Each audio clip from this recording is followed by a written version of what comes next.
Alaska. In the winter, the sky turns the color of steel, and the streets of Anchorage glow under neon and snow reflection. In small towns, silence is not just quiet, it is isolating. It is the kind of place where a door left unlocked feels normal, and where a warning sign can be missed for far too long. Because in the case files we are opening tonight, the danger was not a stranger in the dark, it was inside the home. A search history that reads like intent. A parking lot encounter that ends in handcuffs. An online connection that turns into a trap. A newborn night that ends in a headline. 10 women. Some already sentenced to decades they will never outlive. Others facing charges that could cage them for good. Case 1. Stephanie Bilecki, the search history killer. Fairbanks, Alaska. Early fall in the interior is a season of sharp contrasts. The air turns clean and cold overnight. Morning frost clings to windshields. Kids are back in school. Families settle into routine because winter is coming. And in Fairbanks, winter is not a vibe. It is a fact of life. In the middle of that everyday rhythm, a young mother named Stephanie Bilecki was living an unremarkable life on the surface. Friends saw a woman trying to hold things together. Relatives saw a mother with a baby in her arms. And from the outside, the homes involved in this story looked like thousands of other homes in Alaska. Small, practical, and quiet. But behind closed doors, 2 separate infant emergencies unfolded, years apart, each one ending with a family shattered and a community asking the same question. How does a baby die in a place where help is only a phone call away? The first death began in September of 2015. According to investigators, Bilecki was in Fairbanks when her 4-month-old daughter, Cheyenne, was found unresponsive. Emergency calls were made. First responders got to Fairbanks Memorial Hospital, but Cheyenne did not survive. At the time, the death was treated as uncertain, the kind of case that leaves a family numb, grieving, and desperate for answers. In cases like this, the details matter. Medical examiners look for illness, injuries, genetic disorders, anything that can explain what happened without pointing to a crime. And for a while, that is where this story sat, in the gray space where grief and uncertainty overlap. Then, 2 years later, it happened again. In November of 2017, Bilecki called 911 to report that her 13-month-old daughter, Jasmine, was not breathing. Family members reached the home quickly and began CPR before medical crews took over. Jasmine was transported for emergency care and later died after doctors determined she had suffered a catastrophic loss of oxygen to the brain. 2 infant deaths in one mother's care do not get filed away as coincidence. Investigators began comparing timelines, medical findings, and the circumstances around both emergencies. Autopsy results, police reports, and witness accounts were pulled back onto the table. Authorities noted that both girls had been described as healthy, with no obvious diseases or physical injuries that would explain sudden death. Then came the twist. The moment the mask slipped, and the case stopped looking like tragedy. During the investigation into Jasmine's death, police obtained evidence that within about an hour of the 911 call, Bilecki had been searching the internet for phrases tied to killing a person without leaving evidence, including a search that referenced ways to kill human with no proof.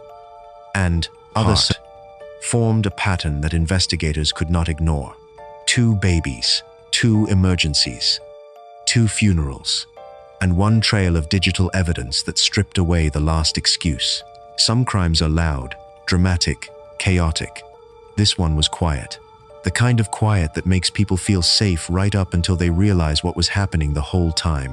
Stephanie Bilecki will spend decades behind bars. And somewhere in Alaska, 2 names will always matter more than hers. Jasmine, Cheyenne. Case that both deaths were not natural.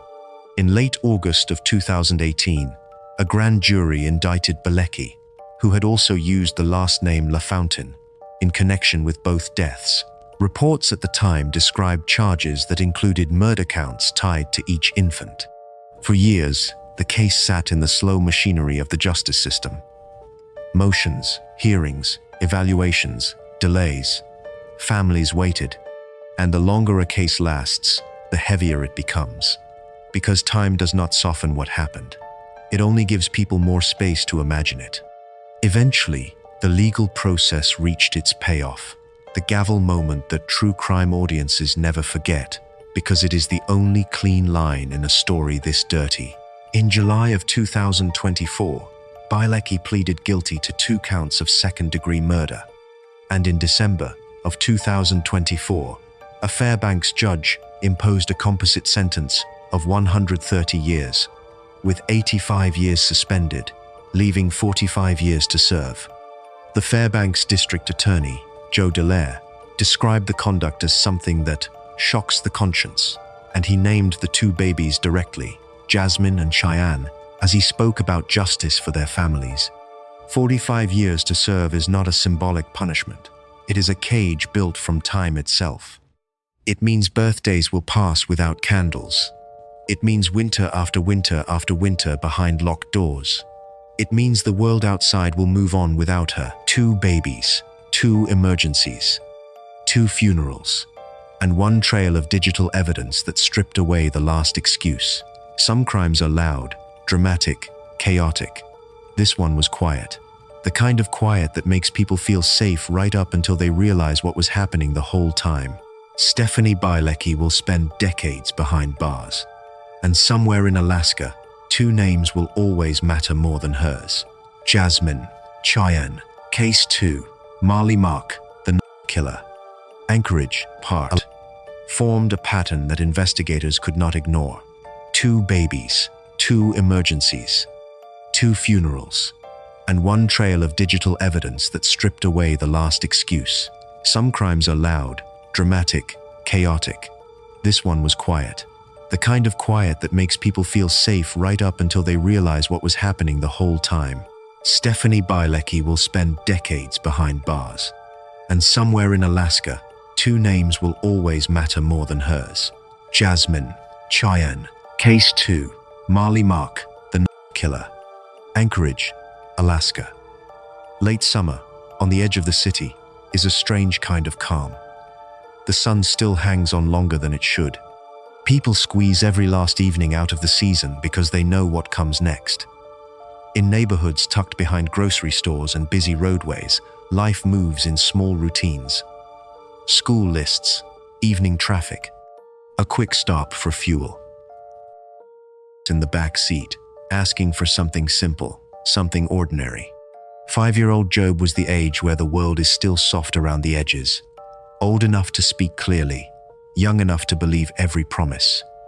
At 5, a child trusts the adult who buckles the seatbelt, trusts the adult who chooses the route, trusts the adult who says, "We are safe." His mother, Marley Mark, looked like a woman living inside her own storm. To strangers, she could pass for tired, overwhelmed, distracted. The kind of person you might see in line at a convenience store and never think about again. But the people closest to this story would later describe a chain of decisions that turned a normal day into something that would never leave Anchorage. The incident that brought police into her orbit did not begin with flashing lights or a dramatic chase. It began with silence. Investigators would later say that Job did not survive what happened. The case file describes a mother and a weapon. It describes a scene that was not an accident and not a misunderstanding. It was an act, and when police began tracking Marque's movements, the story took an even darker turn, because instead of panic, instead of an attempt to get help, she drove away from the aftermath and disappeared into the everyday world as if the worst thing imaginable had not just occurred. Hours later, Anchorage police located her at a gas station. Not running, not hiding in the woods, not barricaded. She was in her vehicle, asleep, in a place where families buy snacks and commuters top off their tanks. The kind of place where a stranger might walk past your window without noticing you at all. But when officers approached, the normal surface cracked. Police reports describe her waking as officers made contact, and in her hand was a large. In that moment, the danger was no longer theoretical. The threat was immediate. Officers gave commands.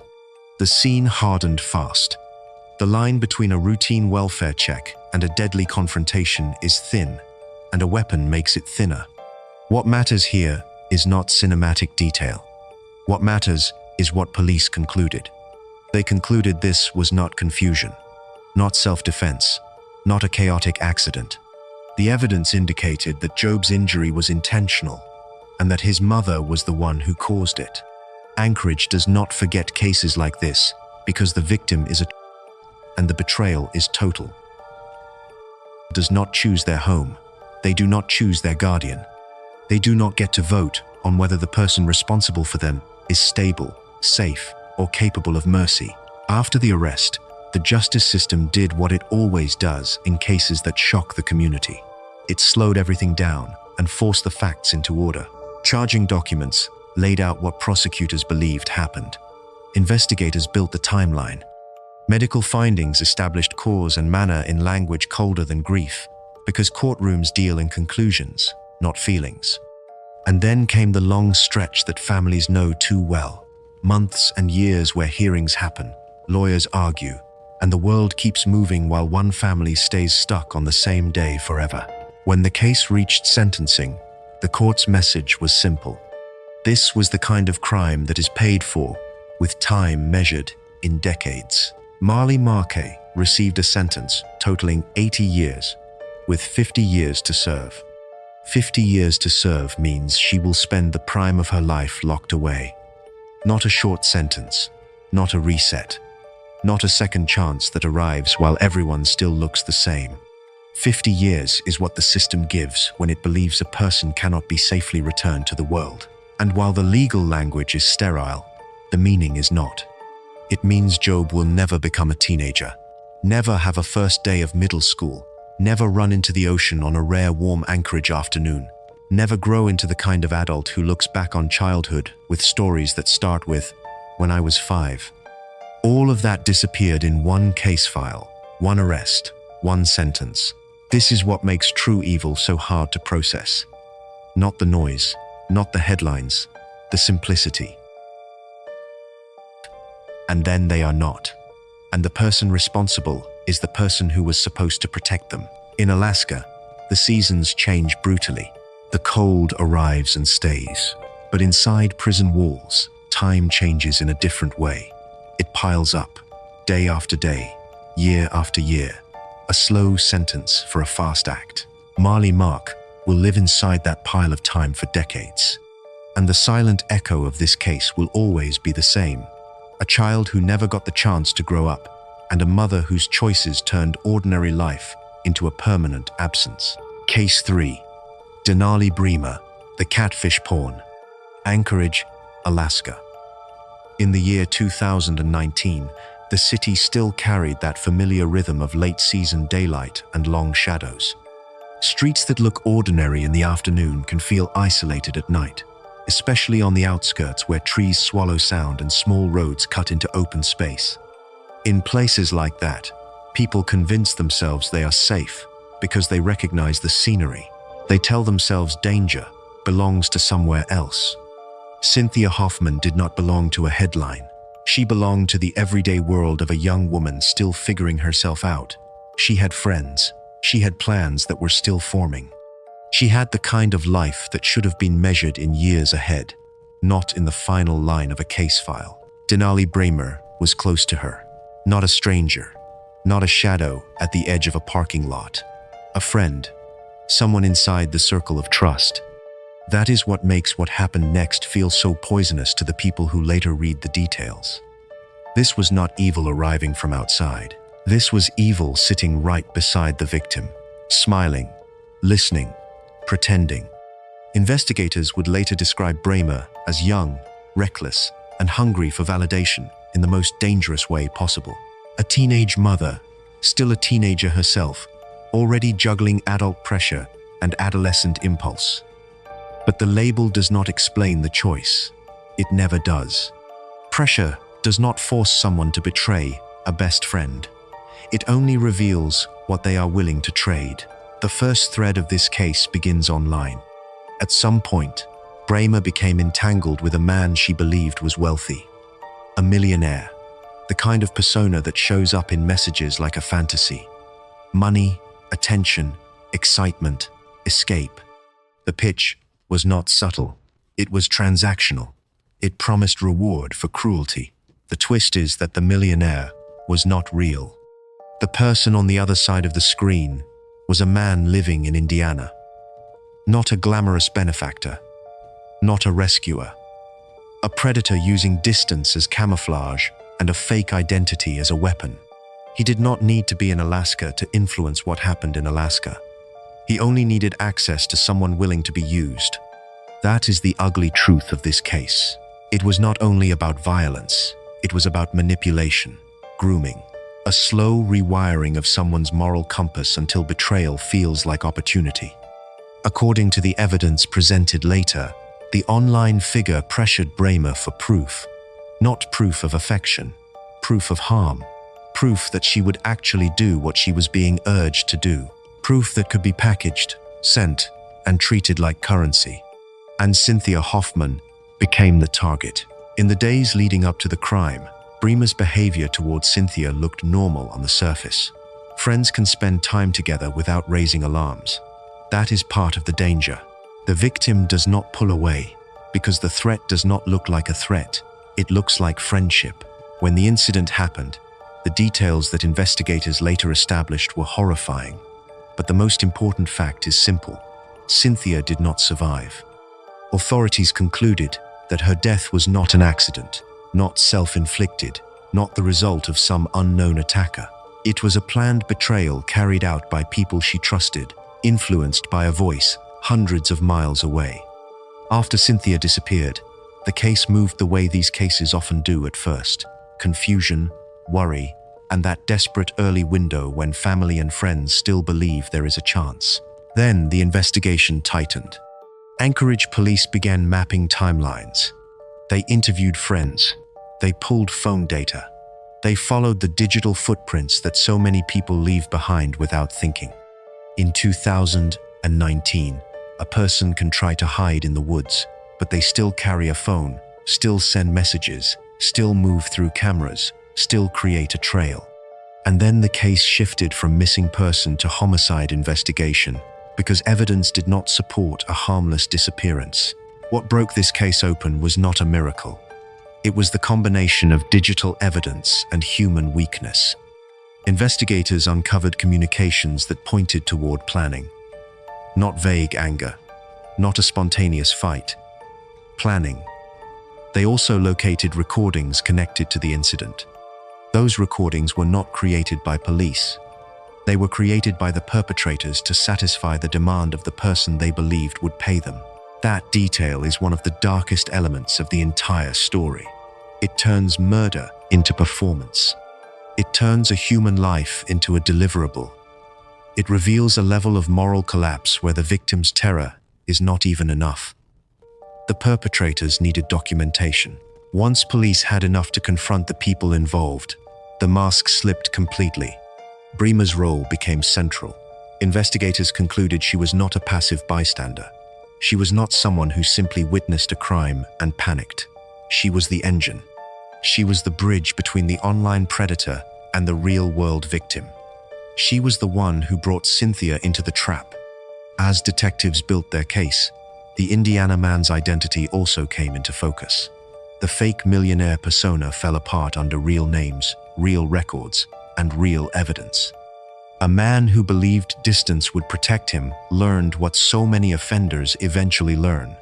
The internet does not erase accountability. It only delays it. The courtroom phase of this case carried the kind of weight that makes a room feel smaller. Because everyone in that room understood something that cannot be unseen once you understand it. Cynthia's death was not only about physical harm, it was about being lured by friendship into a situation designed for exploitation. During sentencing, the language from the bench was not complicated. The court emphasized the calculated nature of the crime and the depravity of treating a killing as something to be proven and shared. The point of sentencing in a case like this is not only punishment, it is separation. It is the system saying, you forfeited your right to live among other people safely. Denali Bremer was sentenced to 99 years. 99 years is a sentence that does not pretend rehabilitation is the goal. It is a sentence that locks the door and throws the future away. Even if a person lives long enough to see the end of it, they do not return to the world they left. They return to a world that has moved on without them. For Cynthia Hoffman's family, there is no number that makes sense of the loss. But the gavel matters because it is the only part of the story that feels final. It is the only part that does not shift. It is the one place where the system speaks clearly. This was evil, and it is caged. The catfish element of this case is what makes it echo beyond Alaska. It is a warning written in a real person's name, a reminder that predators do not always show up in person. Sometimes they show up in messages. Sometimes they show up as flattery. Sometimes they show up as money. And if they find someone unstable enough, desperate enough, or cruel enough, they can turn that person into a tool. Cynthia deserved better than a friend who saw her as a ticket. She deserved a normal life, full of ordinary problems. The kind of problems you laugh about later. The kind of problems that do not end in court. And Denali Bremer will spend her life in a place built for consequences, not excuses. Steel doors, count times, concrete routines, years stacked on years. That is the trade she made. Cynthia Hoffman is gone. A life reduced to memories and a name spoken in court. And the silent echo left behind is not just grief. It is disbelief. The kind that never fully fades because it was not a stranger. It was a best friend. Case 4, Sarah Bentley Johnson, the Anchorage, Alaska. In the year 2016, winter had a way of pressing in on everything. The cold lingered longer, nights felt heavier. Inside small apartments and quiet homes, the isolation could feel absolute, especially for someone already struggling. For new parents, those early weeks are often described as exhausting but sacred. Sleepless nights, endless feedings, a fragile new life that depends entirely on patience and care. For Sarah Bentley Johnson, those weeks did not bring bonding. They brought resentment. Her daughter, Pepper, was only 3 weeks old. A newborn, still adjusting to the world, still learning how to breathe, how to sleep, how to exist outside the womb. Infants cry. They wake often. They do not follow schedules. None of that is unusual. What was unusual was how Sarah interpreted it. Friends and family would later say that Sarah seemed overwhelmed almost immediately after giving birth. She spoke about being tired, about feeling trapped, about wanting silence. But many parents feel those things and never cross a line. The line is not exhaustion.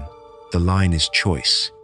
On the day investigators would later focus on, there was no emergency unfolding in real time that demanded panic. No sudden accident. No unknown intruder. What happened inside that Anchorage home was quiet, deliberate, and controlled. When authorities pieced together the timeline, they found no evidence of frantic attempts to seek help before Pepper was found unresponsive. Instead, what emerged was a story rooted in frustration. Sarah would later investigate that the baby was not, that she had tried to calm her, that she wanted the crying to stop. Those words mattered, not because they excused anything, but because they revealed motive. This was not about confusion. It was about intolerance for dependency, about viewing an infant not as a life to protect, but as a problem to eliminate. Medical examiners later determined the cause of death. The findings were clinical, detached, precise. They did not describe a struggle in narrative terms. They did not dramatize. They documented outcome. Pepper did not survive. When law enforcement questioned Sarah Bentley Johnson, she did not claim an accident. She did not point to a mysterious event. Her explanation centered on her own state of mind. She described being overwhelmed. She described wanting quiet. She described actions that, once spoken aloud, could never be taken back. The interview room did not hold sympathy. It held silence. Investigators are trained to listen for deflection, for minimization, for blame shifting. In this case, the explanation was disturbingly simple. Sarah acknowledged what she had done. The simplicity made it worse, not better. There was no confusion to hide behind, no complex conspiracy, just a choice made in a moment where restraint should have existed. Pepper's death sent shockwaves through the community. Anchorage is large enough to feel anonymous, but cases involving infants cut through that anonymity instantly. Neighbors asked the same questions people always ask in these cases. Where was the help? Why did no one intervene? How does something like this happen without warning? But the truth is uncomfortable. Sometimes there is warning, and sometimes it is ignored. Sometimes it is internal, not external. Sometimes the person who should have reached out simply did not want to. The legal process moved forward with a weight that felt inevitable. Prosecutors laid out the facts without embellishment. They emphasized Pepper's age, 3 weeks, an age at which it has no capacity to protect itself, no ability to escape harm, no understanding of danger. They emphasized the method not in graphic detail, but as a violation of the most basic duty a caregiver has, to keep an infant alive. Sarah Bentley Johnson faced charges that reflected the severity of that betrayal. In court, there was no dramatic defense strategy, no elaborate attempt to rewrite reality. Mental health was discussed, but it did not erase responsibility. The court acknowledged stress, exhaustion, and postpartum challenges, but it drew a firm line. Stress explains feelings. It does not justify killing. When sentencing came, the judge addressed the core issue directly. This was not about a momentary lapse. It was about a conscious decision made in response to inconvenience. The court emphasized that infants are inherently demanding. That is not a flaw. It is the nature of infancy. Anyone unwilling to accept that responsibility has no right to act on their frustration. Sarah Bentley Johnson was sentenced to 40 years in prison. Under the terms of her sentence, she is required to serve 20 years before any possibility of release. 2 decades inside a system built to punish and contain. 2 decades in which the outside world continues without her. 2 decades in which Pepper will remain 3 weeks old forever. Prison is not abstract. It is routine, counts, concrete, locked doors. It is birthdays passing without candles. It is holidays without family. It is time measured, not in milestones, but in years served.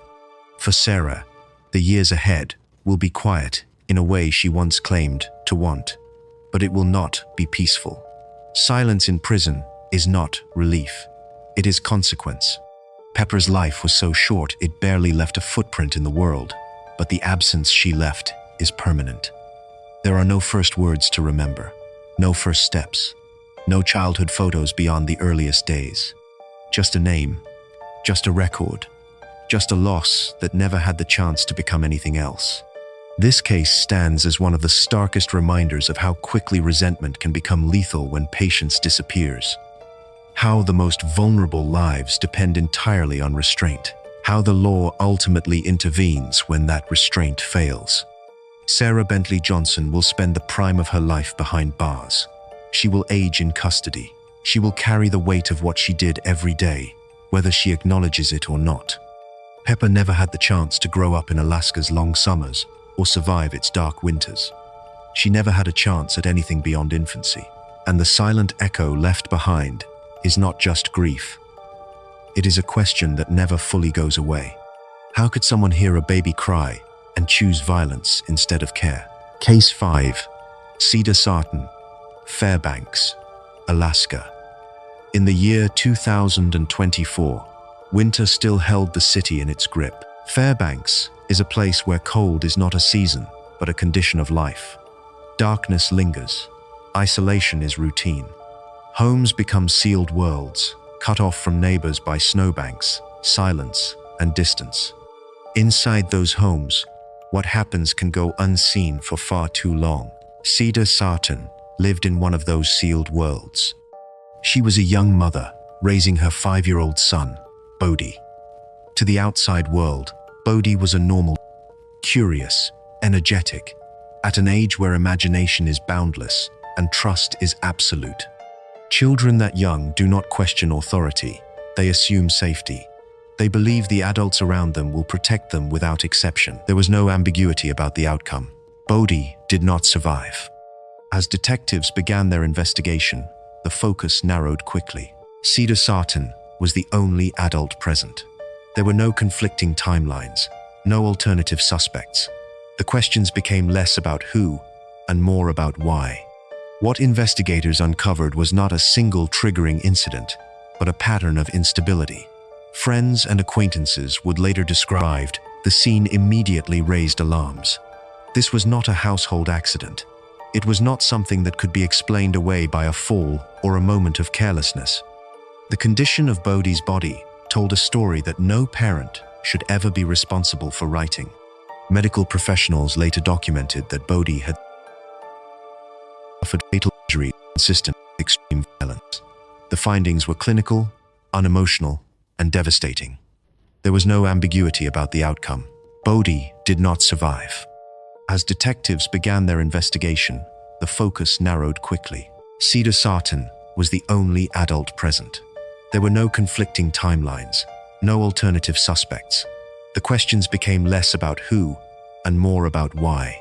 What investigators uncovered was not a single triggering incident, but a pattern of instability. Friends and acquaintances would later describe Cedar as volatile, quick to anger, overwhelmed by the demands of parenting. Some recalled moments where frustration tipped into rage. Others admitted, with hindsight, that they had worried about Bodhi's safety but never imagined it would end this way. Those worries came too late. During questioning, Cedar Sarton's statements shifted. At times she minimized, at times she deflected, at times she appeared detached from the gravity of what had happened. Investigators noted inconsistencies that suggested not confusion, but avoidance. The kind of avoidance that follows when someone realizes there is no explanation that will make the truth acceptable. The physical evidence inside the apartment corroborated what the medical findings had already made clear. This was not neglect. It was not a lapse in judgment. It was a deliberate act of violence, carried out by the person legally and morally obligated to protect Bodhi at all costs. The Fairbanks community reacted with shock and anger. Alaska is no stranger to harsh realities, but crimes involving young children pierce even the thickest emotional armor. Neighbors spoke about seeing Bodhi outside in warmer months, about hearing him laugh, about the way he waved at people he did not know well. Those small memories became all that remained. Prosecutors moved swiftly. Cedar Sarton was arrested and charged with murder in the first degree. In Alaska, that charge carries the most severe consequences available under the law. It reflects premeditation or extreme indifference to human life. It is not a charge applied lightly, especially when the victim is a child. At her initial court appearances, Cedar showed little visible emotion. She listened as the charges were read. She heard the potential sentence outlined. Life in prison. No guaranteed release. No timeline she could count down. Just an open-ended future behind concrete and steel. The judge ordered her held without bail. As of now, Cedar Sarton remains in custody awaiting trial. The case has not yet reached a verdict, but the direction is clear. Prosecutors have stated publicly that they will pursue the maximum penalty allowed by law. They argue that the brutality of the crime and the vulnerability of the victim leave no room for leniency. Bodhi was 5 years old.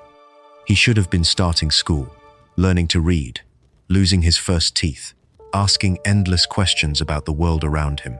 Instead, his name is now spoken in courtrooms and news reports. His future reduced to evidence, exhibits, and timelines. Pending trial does not mean uncertain consequences. It means the system is still moving. It means the case is being built piece by piece, testimony by testimony. And when it concludes, the outcome will almost certainly ensure that Cedar Sarton never returns to ordinary life. For now, she sits in a cell, separated from the world she once occupied. The apartment where Bodhi lived is quiet. The toys are gone. The rooms are empty. Fairbanks continues through another winter. Snow falls. Lights glow against the dark. And somewhere inside the justice system, the echo of one waits for its final answer. Bodhi trusted the person who hurt him. That trust was absolute. And once it was broken, there was no way to repair it. Case 6. Ashley Ard, the park abandoner. Eagle River, Alaska. The year was 2013. Winter in Eagle River arrives early and leaves late. Darkness settles in for long stretches. The cold is not decorative or atmospheric. It is lethal. On nights when the temperature drops well below freezing, survival depends on preparation, shelter, and the presence of another human being. On one of those nights, a newborn girl was left alone. Ashley Ard lived on the margins of normal life. She was young, isolated, and deeply concerned with keeping secrets. To neighbors and acquaintances, there was nothing outwardly unusual about her. No visible pregnancy, no preparations for a no baby shower, no crib, no hospital visits shared with family or friends. Ashley Ard was determined that no one would know. At some point during that winter, she gave birth alone. There was no medical assistance, no call for help, no emergency services. The birth itself was concealed, carried out in silence, driven by fear of exposure rather than. What followed was not panic in the traditional sense. It was calculation. Instead of seeking medical care, instead of calling for help after the delivery, Ashley Ard made a decision that would define the rest of her life. She wrapped the newborn and left her outside. Not on a doorstep, not at a hospital, not where someone might quickly intervene. She chose Turner Park. Turner Park sits in Eagle River as a quiet community space, a place meant for children, for families, for summer afternoons and neighborhood gatherings. In winter, it becomes something else entirely. Empty, dark, frozen, a place where no one lingers after sunset. Ashley Ard carried her newborn into that park and placed her beneath a bush. The intent, investigators later concluded, was not to alert anyone. There was no note, no attempt to draw attention, no effort to ensure the baby would be discovered in time. Afterward, Ashley went home. By morning, the truth emerged. The infant was found deceased, exposed to the elements. Medical examination later determined that the cause of death was hypothermia. The conclusion was unavoidable. A newborn cannot regulate body temperature. Survival in those conditions would have required immediate warmth and care. Neither was provided. The investigation that followed focused on one central question: who was the mother? Law enforcement traced the birth back to Ashley Ard. Once confronted, the secrecy collapsed. There was no stranger involved, no accidental loss, no misunderstanding. With full awareness of the conditions outside, prosecutors charged Ashley Ard with manslaughter. In Alaska, manslaughter reflects recklessness that results in death without the specific intent required for murder. It is a charge often applied when prosecutors believe a jury may struggle with proving premeditation. But the outcome is undeniable. Ashley Ard entered a plea agreement. She pleaded guilty to manslaughter, accepting responsibility for her actions without forcing a trial. The agreement spared the court from graphic testimony, but it did not spare her from punishment. The sentence was 9 years in prison. For some, the sentence felt insufficient. For others, it reflected the complexity of cases involving concealed pregnancies and abandonment. But the court emphasized one unshakable truth during sentencing. Ashley Ard had options. She could have sought medical care. She could have left the baby at a hospital. She could have asked for help. She chose none of those things. The judge noted that secrecy is not a defense. Fear is not a justification, and inconvenience does not excuse the loss of a human life. Ashley Ard was taken into custody and transported to a state correctional facility. There, she would serve the years imposed by the court. Years marked not by uncertainty, but by reflection. Every season would pass with the knowledge that her never experienced even one. The newborn was never given the chance to be named by her mother, never held by anyone who intended to keep her safe. Her life existed only briefly, measured not in milestones but in evidence logs and court transcripts. Turner Park remains open to the public. Children still play there in warmer months. Parents still push strollers along its paths. Most will never know what happened beneath one of its bushes on a freezing night more than a decade ago, but the silence of that park remembers. Ashley Ard will eventually be released. Her sentence is finite, but freedom does not erase what was done. It does not undo the decision made in the dark. It does not restore a life that never had the chance to begin. The newborn girl's story ended before it could start, and the responsibility for that ending belongs entirely to the woman who chose secrecy over survival. Case 7. Brianna Wasili, the serial aspirant. Anchorage, Alaska. The year was 2022. Anchorage is a city of contrasts. Snow-covered streets give way to downtown shelters and encampments. Oil executives and military families live only blocks away from people surviving day to day, often invisible to those who pass them. Among the most overlooked are the homeless, men and women whose lives rarely make headlines unless something goes terribly wrong. In the spring of that year, something did. Brianna Wasili was 19 years old, young, soft-spoken to acquaintances, unremarkable at first glance. She lived a transient life, drifting between friends, shelters, and temporary housing. She struggled with identity, with control, and with an obsession that had been forming long before her name ever entered a police report. According to her own later statements, Brianna Wasili had wanted to be a serial killer since. This was not metaphor, not exaggeration, not dark humor. It was a desire she would openly confess to detectives after 2 men were dead. The victims were Gregory Pitka and Travis Sheldon. Both were homeless. Both lived on the margins of Anchorage society.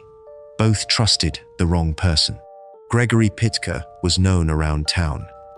People described him as quiet, non-confrontational, someone who tried to keep to himself. Travis Sheldon was similar, a familiar face to outreach workers and shelter volunteers. Neither man had enemies. Neither posed a threat to anyone. That vulnerability made them targets. The first killing occurred in early June. Gregory Pitka was found deceased near a homeless encampment. The scene showed no signs of robbery, no obvious motive. At first, investigators believed it might be a fight among transients, something that sadly happens with disturbing frequency. But then it happened again. Days later, Travis Sheldon was found dead under similar circumstances. The similarities between the scenes began to trouble detectives. The locations, the timing, the lack of clear motive. 2 men, both homeless, both killed without provocation. Anchorage police began to consider something far more disturbing. They were dealing with a predator. Witnesses eventually placed Brianna Wasili with both men shortly before their deaths. She had been seen talking to them, walking with them, gaining their trust. In a community where companionship is rare and kindness is often survival, no one suspected danger. When police located Brianna and brought her in for questioning, they expected denial, deflection, fear. Instead, they were met with something chilling. Brianna Wasili confessed. She did not claim self-defense. She did not claim an argument or an accident. She spoke calmly, methodically. She told detectives that she had killed Gregory Pitka and Travis Sheldon intentionally. Then she explained why. She said she had always wanted to kill people, that she had fantasized about becoming a serial killer since she was a child, that the homeless were easy targets, that no one would notice right away, that no one would come looking. It was a statement that stunned even seasoned investigators. Most killers attempt to minimize their actions. Brianna did the opposite. She embraced them. Detectives later described her demeanor as disturbingly detached. There was no visible remorse, no emotional reaction when discussing the victims. She spoke about the killings as if she were recounting a completed task. The prosecution charged Brianna Wassily with 2 counts of first-degree murder. First-degree murder in Alaska reflects intentional killing with deliberate purpose. It is the most serious charge available under state law. Conviction carries the possibility of decades in prison, potentially life. As news of the case spread, the community reacted with disbelief and anger. Advocacy groups pointed out the painful reality that both victims were homeless and therefore especially vulnerable. Their deaths, many argued, highlighted how easily violence against marginalized people can go unnoticed until it is too late. Prosecutors emphasized this point during court proceedings. They argued that Brianna did not just kill 2 men. She selected them because she believed they did not matter. Because she believed society would not care. That belief was wrong. Gregory Pitka and Travis Sheldon were human beings. They had families, histories, names. They were not anonymous figures meant to disappear quietly. The case moved slowly through the legal system. Mental health evaluations were ordered. Competency hearings followed. The defense explored issues of psychological disturbance and long-standing violent ideation. But prosecutors remained firm. Fantasizing about murder does not absolve responsibility for carrying it out. Wanting to be a serial killer does not excuse becoming one. As of this writing, Brianna Wassily remains in custody, awaiting trial. She is housed under strict supervision, considered a danger not only because of what she has done, but because of what she openly said she wanted to do again. If convicted on all counts, she faces a future measured not in years, but in decades. A future spent inside secure facilities, far removed from the streets where she once hunted for victims she believed no one would miss. Gregory Pitka and Travis Sheldon were not famous. They did not leave behind headlines or wealth, but they left behind something far more important: proof. Proof that predators sometimes hide in plain sight. Proof that fantasies can become actions. Proof that even the most overlooked lives still matter enough for justice to respond. Brianna Wassily wanted to be remembered as a serial killer. What she will be remembered as, instead, is something far less glamorous. A young woman who revealed her darkness too soon, who left evidence behind, who spoke too freely, and who ensured that her own freedom ended almost as quickly as it began. Case 8. Winona Fletcher, the Russian Jack shooter. Anchorage, Alaska. The year was 1985. Russian Jack Springs Park was supposed to be a place of calm, a wide stretch of green space tucked inside the city. Families walked the trails. Teenagers gathered near the playground. Joggers passed through in the long summer evenings when the sun refused to fully disappear below the horizon. On one such day, that illusion of safety was shattered. Winona Fletcher was a teenager, young enough that her life should have been defined by school, friendships, and an uncertain but open future. Instead, it became defined by something far darker. She was not alone.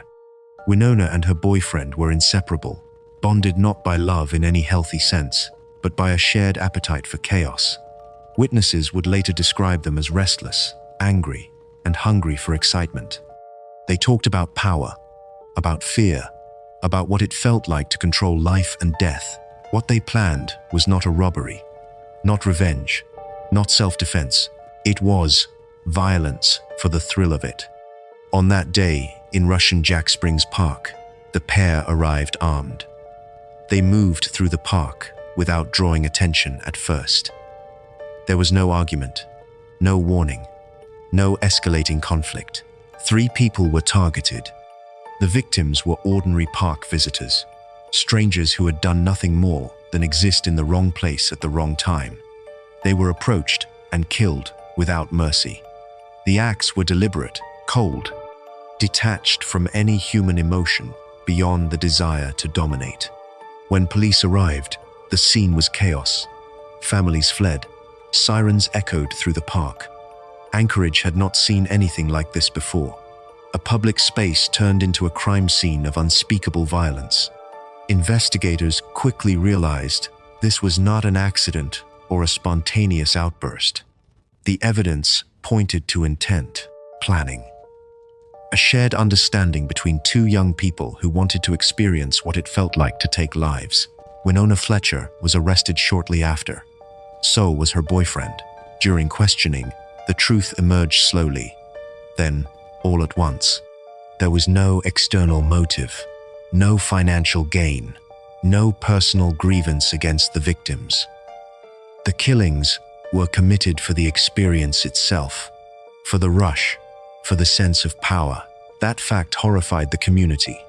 Teenage crime is often framed around immaturity or poor judgment. But this was something else entirely. This was calculated, purposeful, and devoid of remorse. The case went to court, where prosecutors laid out the full scope of what had happened. They described the park, the randomness of the victims, the absence of any justification. They emphasized that the only reason these three people were dead was because two teenagers wanted to feel something. Winona Fletcher's age became a point of contention. The defense argued that she was young, influenced, that her boyfriend had played a dominant role, that her brain was not fully developed. Prosecutors rejected that narrative. They pointed to her actions, her participation, her choices. They argued that youth does not erase responsibility when someone knowingly participates in mass violence. They argued that Winona was not dragged into the crime. She walked into it willingly. The court agreed. Winona Fletcher was convicted on multiple counts related to the killings at Russian Jack Springs Park. The sentencing reflected the gravity of what she had done. She received an aggregate sentence totaling 135 years. It was not symbolic. It was intentional. The judge made it clear that this was not about punishment alone. It was about protection. About ensuring that someone capable of killing for entertainment would never again walk freely among the public. The victims' families spoke during sentencing. They talked about loved ones who had gone to the park expecting peace and never returned. About empty chairs at dinner tables. About birthdays that would never be celebrated again. There was no statement that could undo what had been done. Winona Fletcher was led away in custody, her teenage years effectively over before adulthood had truly begun. She would grow older behind walls and razor wire. Her life would be measured in institutional routines, rather than seasons or milestones. Russian Jack Springs Park eventually reopened. Children returned. Joggers resumed their routes. On the surface, life moved on, but Anchorage never forgot. The case became a warning about how violence does not always come from desperation or desperation alone. About how sometimes it comes from boredom, from fantasy, from a desire to feel powerful at any cost. Winona Fletcher wanted excitement. She wanted intensity. She wanted to feel unforgettable. What she earned instead was a lifetime defined by confinement. 3 lives were erased for no reason other than thrill. 3 families were changed forever. And 1 teenager ensured that her own future would be spent entirely behind bars. Winona Fletcher will never see freedom again. Case 9. Heather Alexie, the fugitive mom. Fairbanks, Alaska. The year was 2025. Winter has a way of pressing down on Fairbanks. The light is thin. The air is sharp. Neighborhoods feel quieter than they should because everyone learns to live indoors. In a place like that, routine becomes a kind of survival. School drop-offs, grocery runs, evening meals. The small, repetitive habits that keep life steady when the weather refuses to be gentle. 6-year-old Peter should have been protected by that routine. He was at the age where a child still believes home is the safest place on earth, where a mother's voice is supposed to mean comfort, where the worst fear is a bad dream, not the person who tucks you in. But behind one door in Fairbanks, something had been going wrong for longer than anyone outside could see. In the days leading up to the case, there were signs that did not look dramatic from the outside. Who seemed quieter than usual. A family that kept to itself. A mother who appeared stressed, distracted, and on edge. In Alaska, people learn not to pry. Space is part of the culture. Privacy is often mistaken for peace. Then the calm broke. Authorities would later allege that Peter suffered fatal injuries consistent with severe physical abuse. The specifics were not the kind of details that needed to be sensationalized to be understood. The point was simple and devastating. A little boy did not survive what happened inside the home, and when the truth was close enough to touch, when the weight of it could no longer be hidden behind was led away in custody, her teenage years effectively over before adulthood had truly begun. She would grow older behind walls and razor wire. Her life would be measured in institutional routines rather than seasons or milestones. Russian Jack Springs Park eventually reopened. Children returned. Joggers resumed their routes.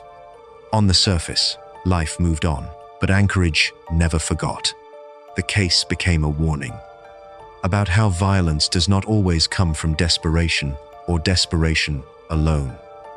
About how sometimes it comes from boredom, from fantasy, from a desire to feel powerful at any cost. Winona Fletcher wanted excitement. She wanted intensity. She wanted to feel unforgettable. What she earned instead was a lifetime defined by confinement. 3 lives were erased for no reason other than thrill.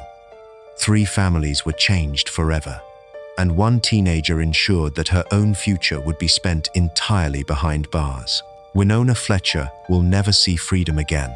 Case that charge issued alerts. Agencies coordinated. Troopers tracked vehicle information and possible routes. People in communities along the road watched more closely than usual. Gas stations, parking lots, roadside stops where travelers normally blend into the background. But Heather Alexie did not vanish. Investigators followed the trail, and the pressure tightened as the distance closed.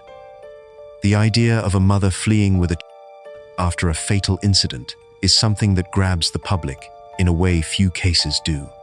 It suggests a mind focused on self-preservation over everything else, and it makes people wonder what else a person is capable of when the consequences are closing in. In Anchorage, the city feels larger than Fairbanks, louder, more crowded, but it is still Alaska. People still notice when something is wrong. And when law enforcement is searching, the net is never just official. It becomes human. A cashier who remembers a face, a passerby who notices a vehicle, a neighbor who hears something and decides not to ignore it. Heather Alexie was eventually located and taken into custody. The exact moment of capture mattered less than what it represented. The run was over. Her daughter was separated from the chaos and brought under protection. For investigators, that became both a witness and a reminder, not only of what had happened, but of what had nearly happened again had the escape stretched longer. After the arrest, the case entered its second life, the part that unfolds under fluorescent lights and legal language, the part that trades sirens for subpoenas. Heather Alexie was charged with second-degree murder. That charge, in plain terms, meant prosecutors believed the evidence supported a homicide allegation serious enough to hold her without pretending this was a misunderstanding. It signaled that the state viewed Peter's death as the result of criminal conduct, not a freak accident, and not a tragedy without a responsible party. In court proceedings, the words would become careful. Alleged, accused, pending trial. The system is built that way. It separates emotion from verdict. It demands proof, not outrage. But the facts of the narrative did not soften, no matter how formally they were spoken. A child was gone. A mother fled. And an entire state watched the story unfold in real time. The prosecution's case would lean heavily on medical findings, investigative timelines, and witness statements. In a case involving these cases often hinge on what the body can prove and what the timeline can contradict. What injuries are consistent with, what explanations do not match, what patterns. Community that will replay the moment the news broke and wonder what they missed. Investigators who have seen too much was making assumptions.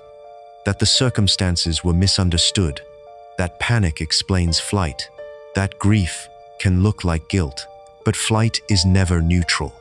It is one thing to be overwhelmed. It is another to attempt distance. When a person runs after a death, the public reads it as a statement that the truth is not something they want to face. And that is why this case struck such a nerve in Alaska. Because Fairbanks is not a place where people expect a mother to become a fugitive. Not after a loss that should have brought emergency calls and community support. A mother is supposed to be the last person that will replay the moment the news broke and wonder what they missed. Investigators who have seen too much, still shaken because the victim's name became the quiet center of the story. Not the charge, not the headlines, not the distance driven. The boy himself. 6 years old is an age of beginnings, learning to read, losing teeth, asking endless questions, becoming a real little person with preferences, jokes, and small daily rituals. A child is not just a statistic. A child is a future that was supposed to unfold slowly. Peter did not get that chance. And the most haunting part of cases like this is not only what was lost, but what remains. A sister who will grow up with a missing voice in the house. A community that will replay the moment the news broke and wonder what they missed. Investigators who have seen too much, still shaken because the victim was so small. Heather Alexie now sits at the center of a legal process that will determine what happens next. The charge of second-degree murder carries the possibility of decades behind bars if convicted. And the state's position is clear. This was not something to be minimized, explained away, or forgotten. For the public, the story will always divide into two halves. The first half is Fairbanks, where a life ended and the house went silent. The second half is the road to Anchorage, where a mother allegedly tried to outrun the consequences, carrying another into the fallout. That road did not lead to freedom. It led to handcuffs, court dates, and a case file with Peter's name inside it. A name that should have belonged to school projects and birthday candles, not police reports. And whatever verdict comes, one truth will never change. A 6-year-old boy should have been safe. He should have grown up with the Alaska seasons. He should have had time. Instead, his story ended early, and the echo of it will remain in the places he should have outgrown. Case 10. Jessica Beagley. The Dr. Phil Spectacle. Anchorage, Alaska. The year was 2010. Anchorage is a city that sells itself as balance.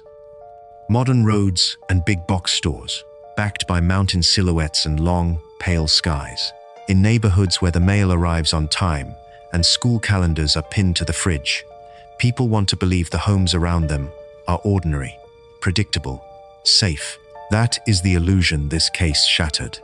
Because at the center of it was not a stranger in the dark, not an intruder passing through, but a caretaker with a camera. A woman who, according to the evidence that later surfaced, a performance and a punishment as a storyline. Her name was Jessica Beagley. In the public mind, this case became known for one reason. It went national. It spilled out of Anchorage and into living rooms across the country. Not because of a courtroom drama or a high-profile trial, but because of a talk show spotlight that turned a family crisis into entertainment. And that is what makes this case uniquely unsettling in a documentary about mothers who will never see freedom again. Because Jessica Beagley did not receive a life sentence. She did not receive decades behind bars. The legal outcome was probation. But the cruelty, the motive, and the ripple effects fit the same moral category as the worst cases in this archive.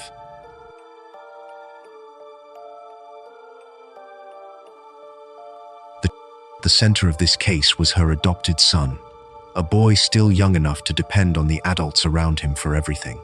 Discipline is supposed to teach. It is supposed to guide. It is supposed to correct behavior without crushing the spirit of the... What investigators and the public later learned was something else entirely. According to the allegations and the fallout that followed, Jessica Beagley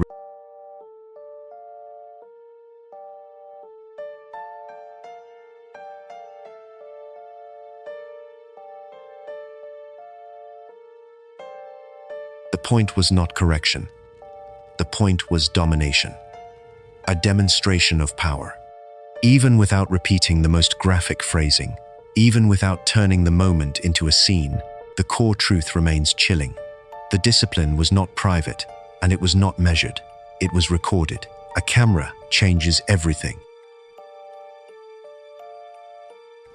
It turns a moment of vulnerability into something that can be replayed, reframed, justified, shared. And the presence of recording is what pushed this case beyond strict parenting and into a space that many people recognized immediately as cruelty. Because when an adult chooses to document punishment, it suggests intent, it suggests planning, it suggests a person who is less concerned with what is right and more concerned with what appears powerful. At the time, Jessica Beagley's explanations leaned into a familiar defense, that she was overwhelmed, that she was trying to control behavior the only way she knew how, that she was, in her own mind, fighting for respect and order inside her home. But the public reaction did not focus on her stress. It focused on the because children do not get to choose their parents. Adopted children, especially, carry an invisible hope that the home they are placed in will finally be stable, that they will finally be protected, that they will finally be wanted for who they are, not molded through fear. And in this case, the fear became the headline. As the footage became known, the shock was immediate. People in Anchorage were asking the same question. People across the country were asking, how does something like this happen inside a home, in a modern city, without someone stepping in sooner? And then came the second layer, the part that turned outrage into disbelief. Jessica Beagley's appearance on the Dr. Phil show. The talk show element mattered because it created a new kind of spectacle. Instead of staying inside Alaska's legal system as a local case, it became a public morality play. A mother and an adopted child placed under studio lights, with an audience watching, judging, reacting. For some viewers, it looked like accountability. For others, it looked like reward.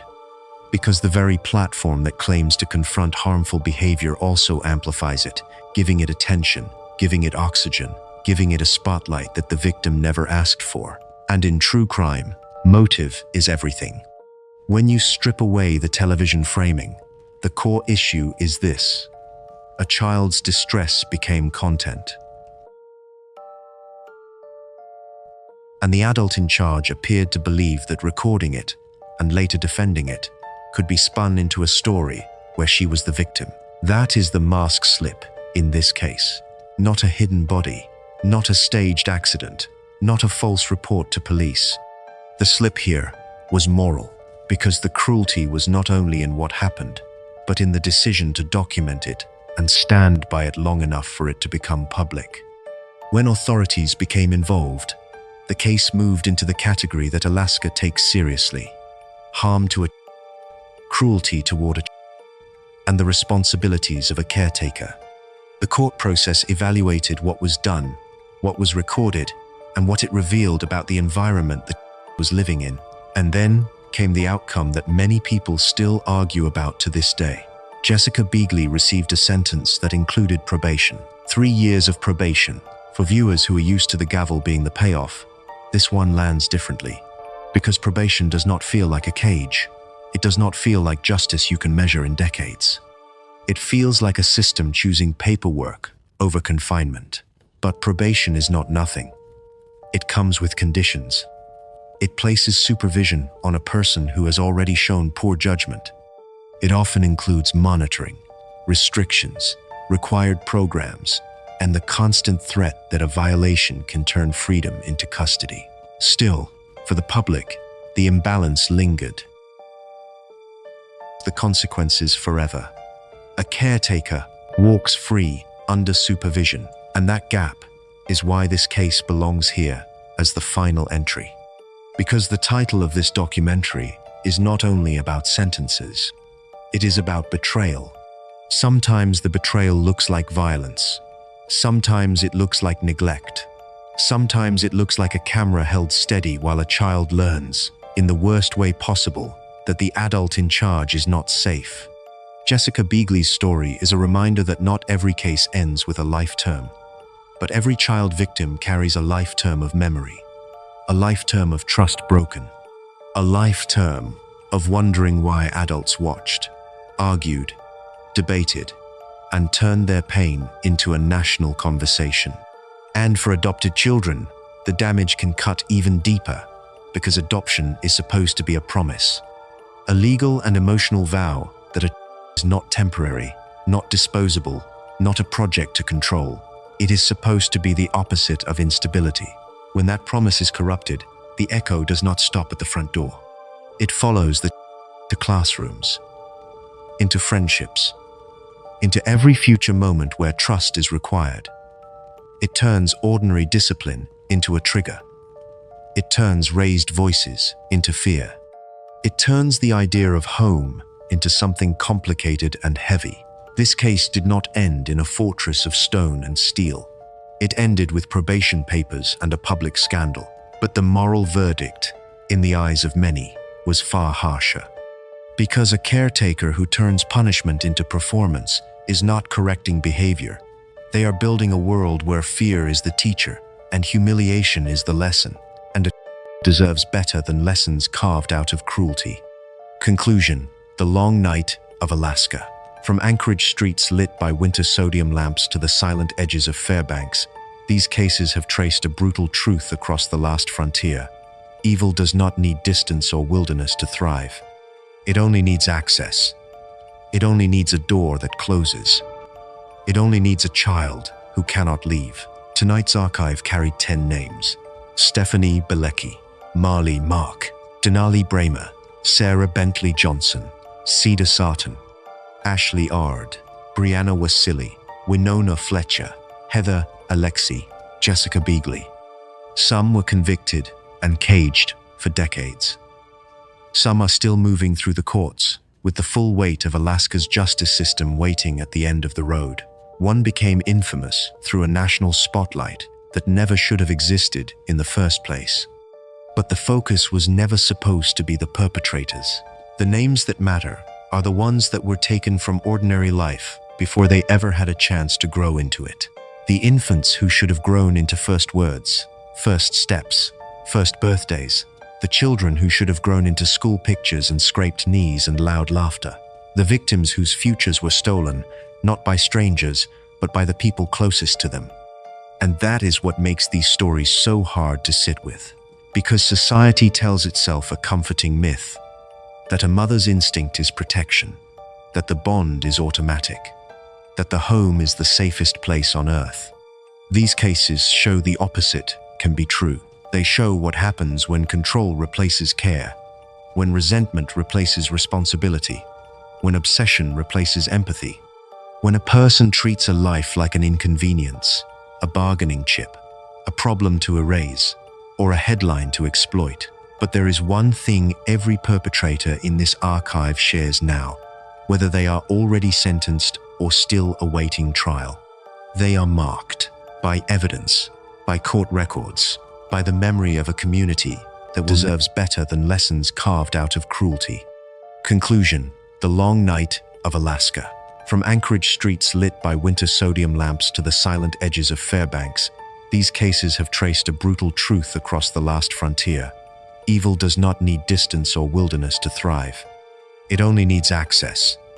It only needs a door that closes, not a speech. It is not a feeling. It is a gavel, a number of years, a locked door that does not open again. And the final truth of the silent echo is this: you cannot undo what was stolen. You can only refuse to look away from it. You can speak the victims into memory. You can hold the system to its duty. And you can recognize the warning signs before another door closes on another child.